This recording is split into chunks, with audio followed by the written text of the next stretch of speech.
Okay guys, today I'll tell you how to use this masking effect in DaVinci Resolve. Go to these effects, select text and then text pass.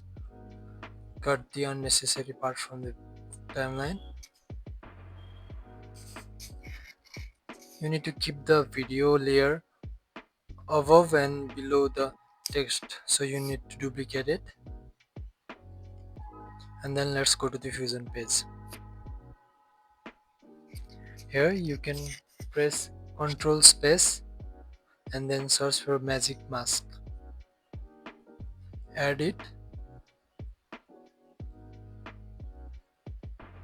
and then use the dropper to pick out the image or the object.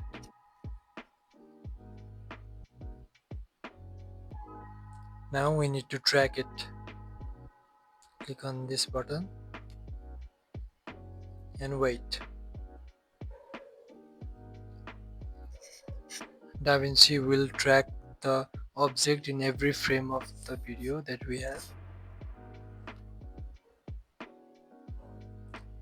And once that done, let's go back to the edit page, add the text and add effects.